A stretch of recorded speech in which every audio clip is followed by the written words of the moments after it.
Hey guys, welcome to Becoming a Soulful Couple. Today is a very important day, and I'm going to interview a very, very powerful person. And we are going to learn a lot of lessons from her. And let me quickly introduce. There's a lot to talk about her. She has a separate Wikipedia page on her, and I have to read a lot about her to understand how much she has achieved. And it was so difficult for me to take a brief note about her because there was a lot of honors, there was a lot of awards, and being a very, very powerful person, I don't know what to pick, what to leave to introduce about her. So I've taken some notes which will brief about her position, and you will understand how powerful she is. And then we will listen from Vijayalakshmi ma'am. So her name is Vijayalakshmi K. Gupta. She was the ma'am. Are you there? You can come Yeah, on. I'm there. Can I'm you not see able to me? see you, ma'am. Okay, I'll see what's the problem. Yeah. Um, is it okay now? Thank you, ma'am. Yeah. Yeah. And it is not that audible also. You can keep it loud. So I'm I'll going try to to keep give you it. 2 minutes, ma'am. I'm going to read about you. It's so much of information about you in Google. And give me 2 minutes. I'll literally read and then I will ask you to introduce about yourself, ma'am. I'm literally scared to talk to you. You come across as a very, very powerful person. And when I read, I kept on reading and I was so thrilled. So Dr. Vijayalakshmi K. Gupta joined Indian Defense Accounts Service in 1974 through the civil service examination conducted by the Union Public Service Commission. She retired as Secretary Defense Finance Minister of Defense, Government of India. She served as a full-time member of the Telecom Regulatory Authority of India from March 2013 to March 2016. Gupta served in the Indian Defense Accounts Service, where she held various positions, including that of Secretary Defense Finance. She was a Principal Advisor, Finance Organizing Committee, Commonwealth Games from September 2005 to November 2008. She served as Additional Secretary, Ministry of Women and Child Development from November 2008 to September 2009. She was a member Finance Telecom Commission from September 2009 till March 2011. The reason for me inviting her, Dr. Gupta's interest in women's issues is reflected in the topic of her PhD thesis, Human Rights of Women in the Backdrop of Constitutional Guarantees, Implementing Mechanisms. She worked on the project Gendering Human Development Indices that culminated in the report Gendering Human Development Indices. And let me read about her honors. She's honored title list of honors, awarded Colonel Pyara Lal Gold Medal for the best thesis in the 39th National Defense College, certified lead auditor from Cranfield University, UK, qualified to carry out quality systems audit, approved for fellowship of Japan Institute of International Affairs in 2005, 2006, and 2006-7 for the paper on underground economy and terrorist funding. Integrated Financial Advisor Board Roads Office awarded ISO 9002 certification 1997. First IFA office in central government to be accorded this recognition. And she got the letter of appreciation from Finance Secretary Government of India for the successful conduct of 3G spectrum auction. So I have lots to read, but I'm going to take ma'am's permission to introduce herself and say something about you to my audience, ma'am. I'm so thrilled. I'm so happy. I'm a little jittery also. Power always scares me. No, Vimlaji, it's such a pleasure to meet you. I have been, following all your videos, and I think you are doing a great service. This is something which normally many people really don't get into, but you have got into a very sensitive field and you are extremely successful. There is absolutely nothing for you to feel jittery because I'm just a mere civil servant who retired, as a civil servant during the course of the, whatever services I could render, if I could sort of upgrade myself, I felt happy to do it, and that is all it is in me. Otherwise, I must say that what you are doing is something which is really helping people, and that's the reason why I agreed when you asked me whether I would like to join, Thank because you, I ma'am. think I should contribute in a very little manner to what you are doing, enriching the lives of people. So I think I'm grateful to you for having me over today. And I really saw you during the marriage, when Arjun got married. And I must tell you, I was very impressed. I had known Mr. Karthikeyan, of course, but when I saw you, I really think that you are a person, you are my own heart's person. Because what you are doing, that is what is most important. So I must congratulate you for what you are doing. And thank you for having me over. So Thank you, please, ma'am. No, my cheeks are literally burning out of, I don't know. I always admire women who has gone to the top, and I always wonder how they do it, how they manage people at home, how they manage all these powerful position after marriage. So all these are the reason I really want to interview you, so that other women like me can learn how to manage our ambitions as well as the family. So before that, please give an introduction about yourself, ma'am. um, I was born and brought up in Mumbai, which is, I'm a big city girl that way. My parents were actually belonging to Kerala. So my father, like nowadays people emigrate abroad. Those days before the independence, etc., people from Kerala normally used to come to Mumbai to make a living because the landowners Reform Act had been passed, and therefore much of the land had been taken away by these people, who were not actually tilling the lands. So the owners of the land, while they were not tilling, they had employed people. So the Kerala Land Reform Acts had actually ensured that the land goes to the tillers.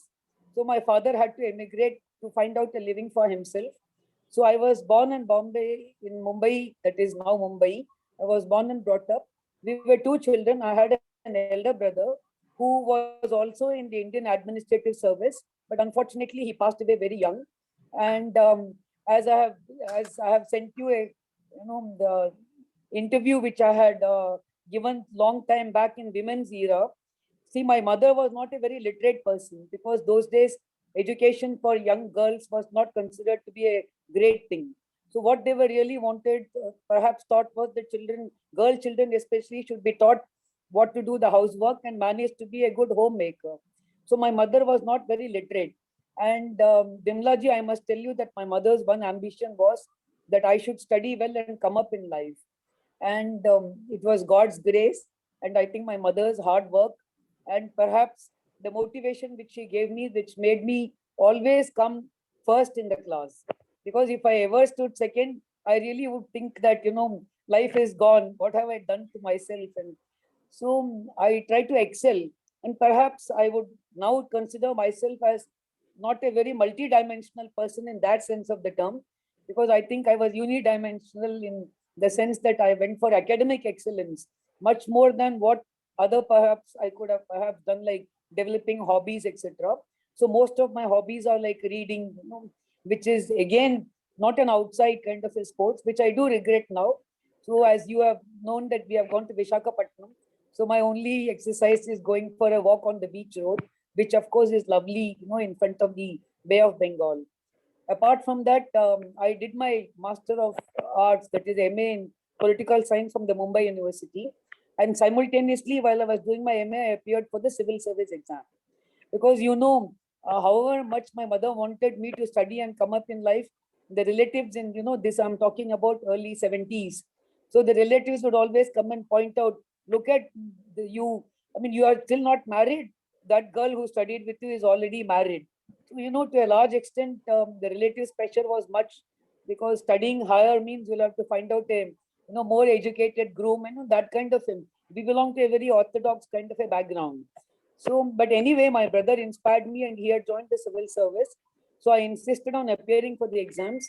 And I must tell you that it was my academic, excellence that I could just pass the UPSC exam without attending a single coaching class or doing any extra studies. And it was I should say that it was destiny that I entered the exam in the year in which I did in 73. And my results of my Master of Arts came only when I was already in the academy. And to that extent, I was one of the younger, persons in my batch. And that's one of the reasons why I could rise up to the top as secretary in the Defense Ministry in the finance division. So I met my husband there, my would-be husband, in Masuri Academy, and we were put together in the same group, sitting next to each other, and that is how we have actually continued. So I think that while your own efforts do have a lot of impact on what you do and what you get, to some extent, or to more than some extent, the destiny also plays a part. So the year I appeared and went and joined, my husband had also appeared and joined the academy, because he had been teaching for 5 years. He had decided that he will be a teacher, and but suddenly something struck him to get into the civil service, and that is how we met. So I think fate does have a hand in ultimately where you are sort of landing in life, with whom you are landing, whom you meet, and I think that is was destiny that I met you in Arjun's wedding. Yeah. So I've been in the civil service because I never worked anywhere else from the year 1974 to 2011. And as you had already pointed out, where all I have worked, I don't think I would like to repeat all that to your audience. Or the other thing was that after retirement, again, as you said, I got a job in the telecom. During the service, of course, I tried my best to upgrade myself. And I must say that I had a lot of family support from my mother, because she was there to look after my two daughters. And bringing up daughters is like dealing with hedgehogs, because I have two very well daughters. I have two daughters. Yeah. I know. Yeah. This I'm saying, I met your daughter. I've seen your daughter's photographs. So if you ask them, where are you? They'll say, why do you want to know? A question, a question will be answered by a question, but not by a reply. So when you say, where are you? They'll say, why do you want to know? So no, it is that kind of a thing. So I must say that my mother was there, which was a big family support for me to ensure that at least the home front and the children, were looked after, cared for. Of course, grandmothers try to spoil the children. So to that extent, we took care that, I sent both my daughters to Sindhya Kanya Vidyalaya, so that they have the hostel life and, learn as to how to live among other students, and not brought up, in your house by a grandmother all the time petting you. So that I try to give the best experience to my children, so that they will become independent in, their own setup and whatever they decided to do in life. So, and it is a must that you need to have family support, you need to have husband support, you need to have, of course, every marriage has its challenges.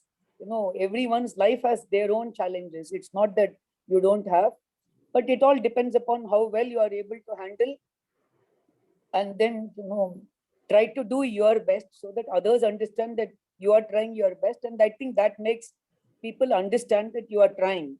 So to that extent, they get that empathy for you. And whether it is your in-laws, whether it was the children, whether it was your, friends, whether it was relatives, people do understand that you are trying. And once they know you are trying, I think they have that empathy for you. And so you are able to carry on in life. Yeah, I have one question here, ma'am. Civil service automatically comes with that understanding and the power from people. Whereas people like me, we didn't go into civil service, but we have a lot of ambition, and it takes a lot of time to make people understand. So how do we do that? See, as I said, I mean, I have always seen one thing that, I mean, if you have seen my profile, what I have said is what they say in Sanskrit, manasa vacha karmana. That means what you think, what you speak, and what you do. There should be a unity in it. See, as long as that is there and your sincerity comes out to people, they may not like what you do, they may not like what you say. They may not, of course, what you think, they will not know. But surely what you say and what you do, people can see and people can understand. But to a large extent, I think that if you are able to convince that, like civil service, it is not possible, not only in civil service, Vimlaji, but even in life, all of us know that it is not possible to please everybody in life. But you try your best, because we live in a society, we live in a family, we live among friends. we live sort of, basically, I wouldn't say actually constrained, but we live among lot of constraints. So to a large extent, you have to ensure that you are able to compromise, you are able to understand. But to some extent, I feel that if you very clearly are able to think what you want to do and you execute it, like I said, see, when we got married, I belong to a community called Ayers, which is the Brahmin community from Palakkad. My husband is a Gupta, that is, they belong to the uh, merchant community, I think, in the north. And the north and south, the difference is something which you can sort of even not imagine. I'm talking about 70s, 74, 75. The culture is different, the habits are different. Like, I'm a rice eater, they eat chapatis. And if you remember that movie, that Ek Duje Ke Liye, when the North Indian lady and the South Indian man abuse each other, she calls him idli and he calls her chapatis. Yeah. So, Yeah. I mean, there is so much of difference, but I think ultimately, if you are able to explain, little things, like in the north, as you know, I mean, you always cover your head. When you do puja or when you are doing anything, or when you see elders, you are supposed to put the, pallu on your head. But in the south, we just don't do it, because the culture that only widows cover their heads, as far as my community is concerned. So my wedding was a real show to see for people, you see. My mother-in-law had come, so she will say, Sar Dako, Sar Dako. Sar Dako means cover your head. And she will come and put the pallu on my head. And my mother will get a shock of her life. So she will come and pull the pallu down. And the entire ceremony was putting the pallu and pulling the thing by two mothers. I mean, after all, my mother-in-law is also my mother. So two mothers, starting right at the beginning of your married life, you see the cultural difference. And you just wonder what's going to happen to me. And I must tell you that I explained to my mother-in-law that this is our issue. So fine, she said, whatever pleases you better, you please continue. Like, they were glass bangles. So I told my mother-in-law that I cannot change the color of the bangles every day, because I have to go to office and work.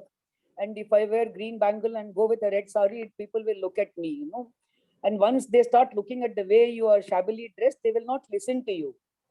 So, these are all things which appear to be very, funny or humorous now, but these can cause issues.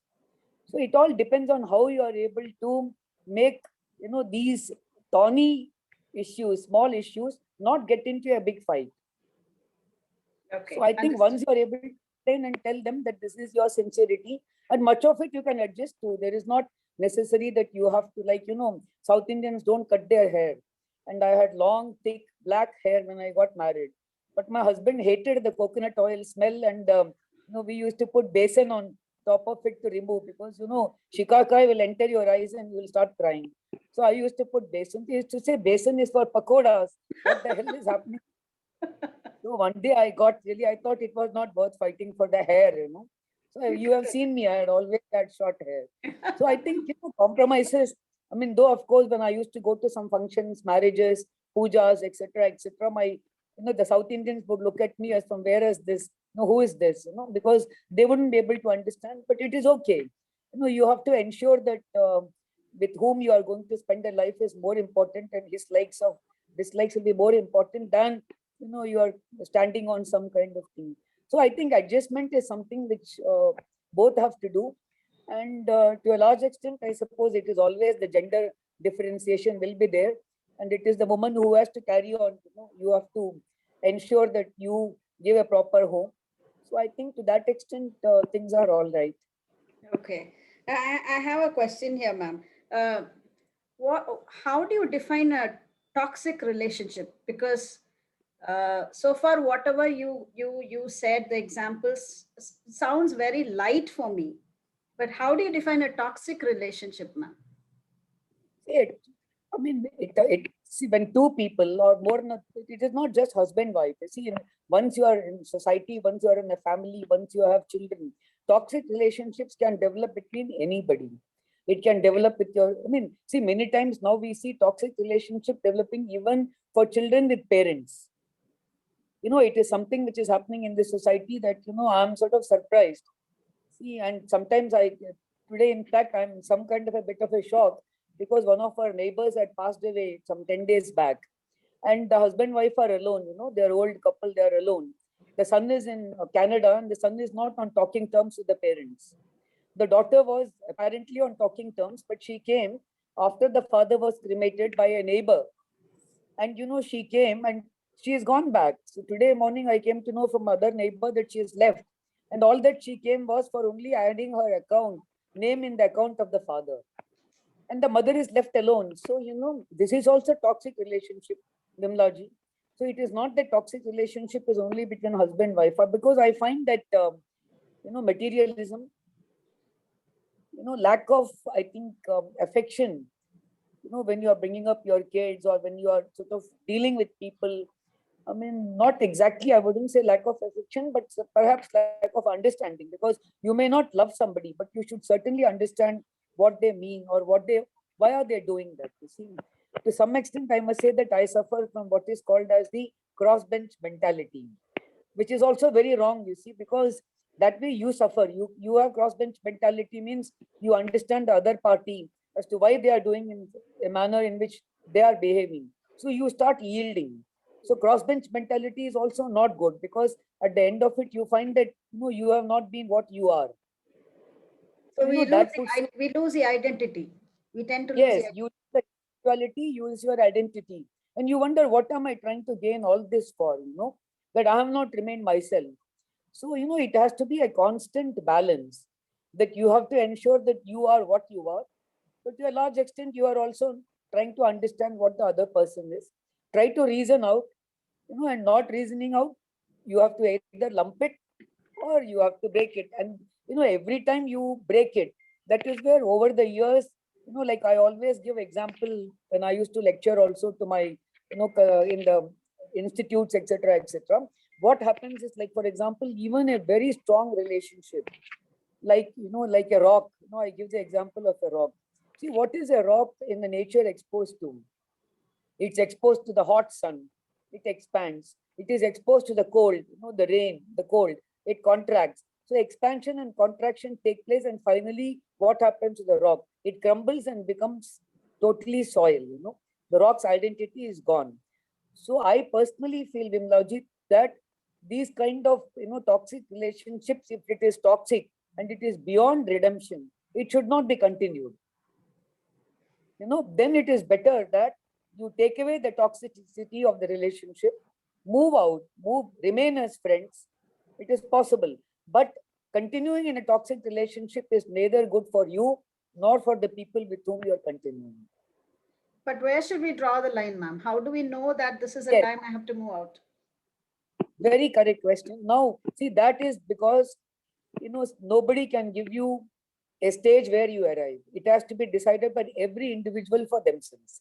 What is your break point? Like, for example, we have just seen Wimbledon, so the service break we have seen quite a lot. What exactly is every person's break point, Vimlaji? That will depend from person to person. Frankly speaking, if our parents or my grandparents, for example, they lived under the same roof, but there was nothing common. They lived, right? But because their generation, their social background, their educational background, their cultural background was different. So, they continued, and whether it was toxicity or what, they just continued and lived. They lived under the same roof, but they did not live together. But you see, education, empowerment, economic, independence, all these, have given the women of today that, they don't have to take on that toxic relationship. So every person has got a break point, and that will be individual break point, Vimlaji. You just cannot, because some people you find that are not able to take it even for small things. To a large, I mean, but it also not, I don't only mean women, I mean men also. See, everybody has a break point, and that break point will be, the only thing which should not happen is both should not break down at the same time. Yeah. So you see, many times that, it must be happening to all of us, that sometimes there is maximum provocation, but you just walk away. Sometimes you are provoked maximum and you find the other person just walks away. So, that break point doesn't come. But every time a break point comes, then I would not advise that kind of toxic relationship to continue. True. Yeah. Ma'am, please call me by name Vimla, no Vimla ji. That's a request. Ma'am, I'm so curious to ask you one question. How did you manage the stress in your work, ma'am? Yes. You see, I mean, to a large extent, I think that women can manage more stress than men. See, because right from the time, we are born, I think there is some kind of a DNA which is given to a woman, by God, that you are able to take much more stress. I mean, recently, just yesterday, my cousin's sister lost her husband. He died because of COVID. So I called her in the morning when I came to know. So I talked to her that precisely what I said. But you'll always find that, many times it happens that a woman dies and the man is unable to survive. He's not able, he doesn't know how to continue, he's not able. But you find that many times young women become widows, but they manage. They manage to bring up the children. So I have a feeling, I mean, that I personally feel that stress is something which a woman can take certainly more than a man, because you know that while you are in the office, you are doing whatever your work is supposed to be doing. You are dealing, I mean, you know very well, Mr. Karthikeyan was there in the HAL. So you are dealing with people from the Hindustan Aeronautics and talking about aircrafts repair. They want more money, we don't want to give as much money. We are fighting for. So the kind of work which you do, when you come back home, you have a different kind of stress. And I mean, I always joke with people that if your mother-in-law is there at home and there is an issue, then you can always complain to your husband and say, your mother has done this. But since my mother was at home, I wouldn't obviously be able to complain to my husband about my mother. Because when people grow older, they have their own issues and feelings, and they have their own ideas. And even if it is your mother, you don't really always agree with her, right? But unfortunately, if your mother is living, you can't even take the stress out on her, because if it's a Yeah. mother-in-law, you can either take out on her or take it on the husband. But your own mother, you can't complain to your husband, right? Yeah. So I think it is something which, I mean, God gives you that, you leave your entire setup of the office. Once you cross the office, come back to the house and look at the different kind of stresses which children, husbands, job, your mother, your servants. See, most stress is given to us working women by the servants, because you will find that when you have a guest at that time, your gas cylinder is out. Those were the days when you didn't have a spare cylinder, or something important in the house is not there. But I think, you have to really ensure that you don't break. Yeah. And I think that is something which, and to some extent, I must say that I wouldn't call myself ritualistic, but I'm a deeply spiritual or religious person. So I think that has also helped me. I'm not ritualistic in the sense I don't do puja for hours, etc. But basically, I think if you have something to, fall Hold on. back on, Yeah. keep faith, in a superior power that is not going to be all breaking, but things will, you need something. So I don't, of course, go to any gurujis, etc., etc., because you really don't know which guruji is evolved to that extent. But I think there is a deep connect within me, and that has also helped me. Okay. One more curious question. How did you handle that power seat, ma'am? What was Oh, the challenges? you That are, power is so heavy. no, Vimla, I must tell you that you have put lot of, power in the introduction which you gave me. See, I personally feel that civil service or civil servants or those who are in a position to decide, they are not powerful. You see, they Mm. are empowered. There is Yeah. a difference there is a difference between powerful and empowered. You see, an empowered person does not think that he is powerful. He thinks that his empowerment is to help people. See, if I had the job of audit, my job was to ensure that the perfect audit was done. The people with whom I was serving were not troubled. I was not negative. I was not out to, close everybody and stop everything from happening. If my job was to ensure that, the Indian Air Force or the Indian Army or the Hindustan Aeronautics have to carry on, then I have to take that positive attitude. So I never thought that I'm powerful. I always thought I'm empowered, and I must use the empowerment to the best use which the government expected me to do. And that Yeah. is the way I have carried on my work everywhere, actually. I was in women and child development, and I can tell you that social sector, you can do a lot for women. And it was the first time that I was exposed. 75% of the population consists of women and children. And I can tell you that I had done a lot in women and child development, and this is empowerment. See, those people who think they are powerful, they will many times use it for negative reasons. They will not use it for positive to help people. They may even tempted to say that I am powerful, therefore I'll trouble you, you see. But I never thought, Vimla, that I was powerful. No, you know why I'm asking this question? I read this and I captured this. While her being a popular financial advisor during her career of more than 3 decades and made her seniors and colleagues envious, Vijayalakshmi has been dealing with great confidence and without any fear or being amenable to pressure. That is where I'm so curious to ask, how did you handle? And you got also the appreciation of saying that a person cannot work if you have said, succumbs to pressure or it's afraid to take the right decision. Same time, if you're clear about achieving the aims of the organization, you can be your own motive is genuine. If your own motive is genuine, people will appreciate. So I'm just wondering, without any fear, why did that sentence come? Because of the Oh, scene. you see, yeah, I mean, I must say that you are brilliant. You are catching out on That's very what we want to learn from you, minute, ma'am. very minute details. You see, the job which I did was financial advisor's job, right? Now, in a financial advisor's job, you can have, you have to go by what exactly is right, right? You cannot be, because you see, the executive will always want the job to be done, and they would want the job to be done at any cost. Now, you cannot compromise on fundamental financial principles for the sake of becoming a popular financial advisor. You see, I always used to tell my junior officers that we are not contesting elections here. So we are not looking for popularity. What are we looking for? We are looking to achieve the organization's end. No, but the means should also justify ends as far as you are a financial advisor. Take, for example, you see, I was in Commonwealth Games. All of us know about Commonwealth Games as to what happened. The director general, the chairman, everyone had to be, it is a case which is going on for long time about the various camps. See, no, it was 3 years to work as financial advisor in the Commonwealth Games was not a joke. Yeah.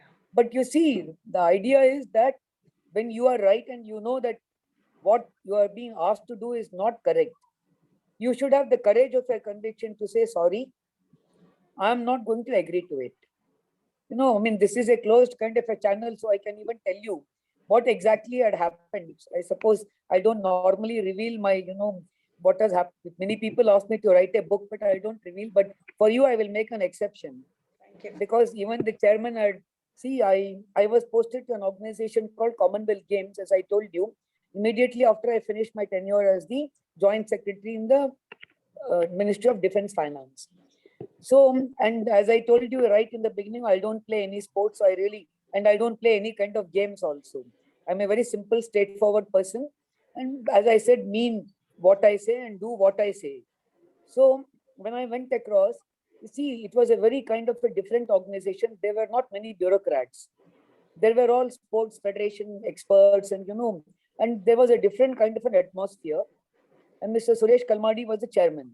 So, within about a day or two of my joining there, I was asked to go to Mr. Suresh Kalmadi for a meeting.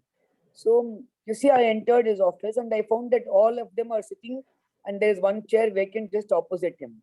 Normally, people wouldn't sit opposite him because they fear him.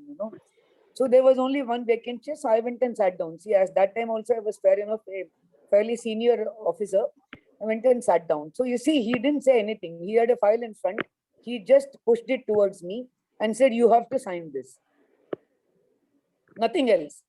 There are about 10 people in the room along with him and sliding a file towards you and say, you have to sign it. This is the words he used. Now tell me, you are there for 2 days. The chairman is saying, you have to sign it. How do you tackle such a situation?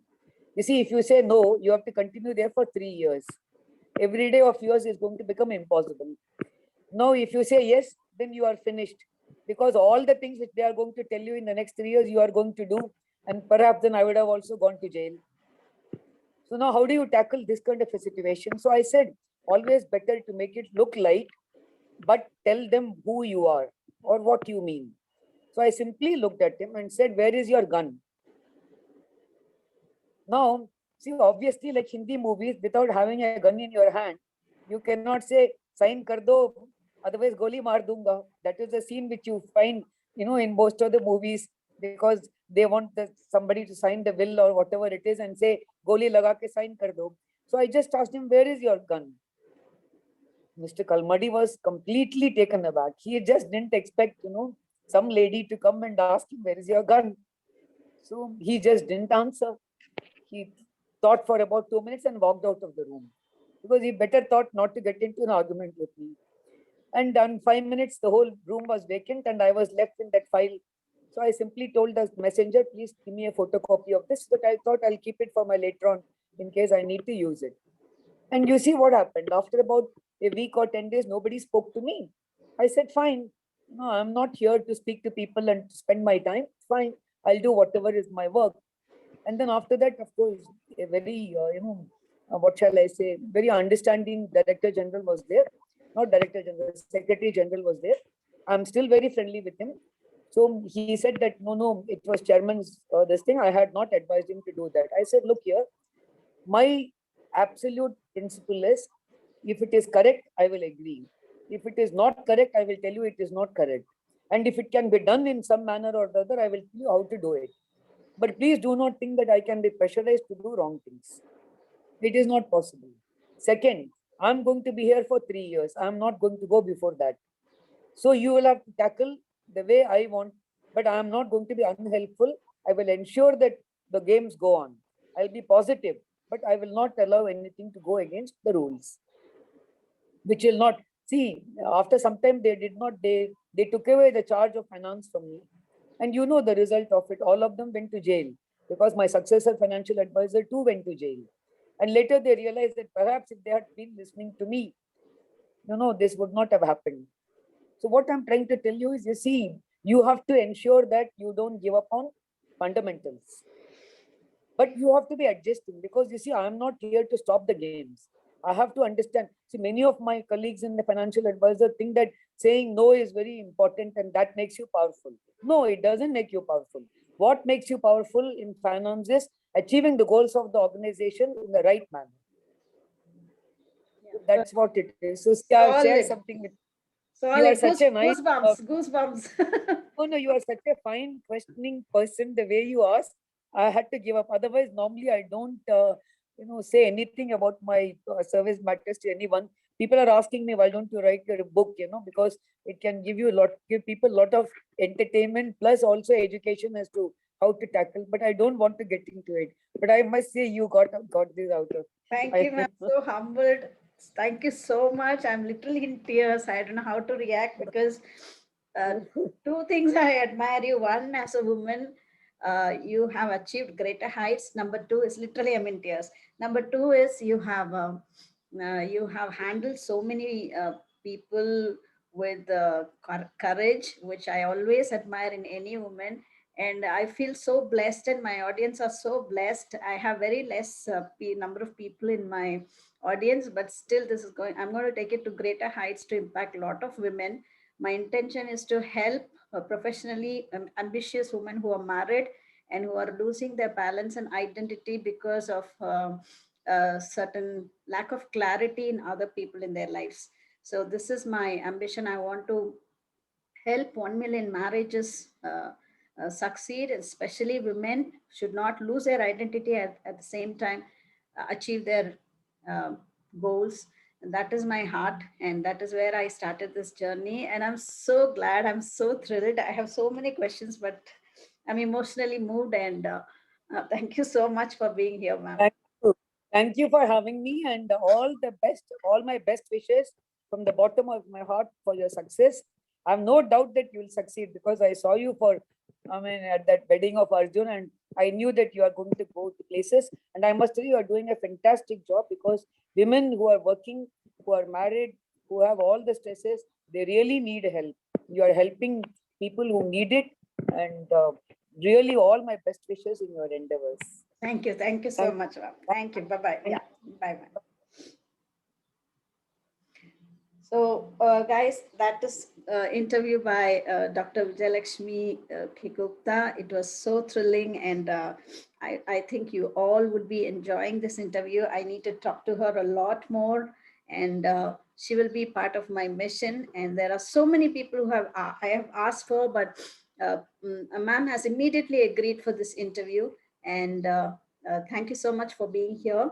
And my name is Bimla, mother of two lovely daughters, wife of a wonderful husband, and I'm on a mission to help 1 million marriages succeed and help especially women to manage both their ambition and their families without compromising on their identity, without losing on their identity. So, ma'am is one solid example of how she managed her family, how she managed her profession, which is very demanding, very powerful position.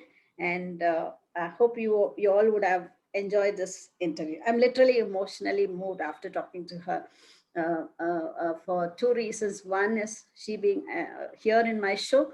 Number two is how she handled uh, uh, challenges with confidence, courage, without any fear. And number three is she willingly sharing that in this medium among all of us, which she was never willing to share with anybody else. So I'm really literally moved. I'm thanking God for getting in touch with such authentic people. And keep in touch, and please like, share, and subscribe to this channel. You will be meeting a lot more good souls to help us in our mission.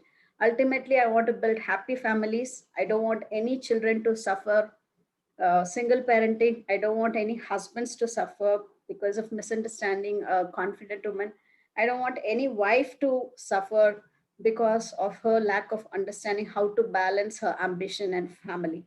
This is my intention. So keep in touch, like, share, and subscribe, and share it with all the people who are going to get married, and share it with all the ambitious women. This interview has to be viewed by every woman who is longing to do something in her life more than her family and society's pressure on her. So please share, and thank you so much. Bye for now.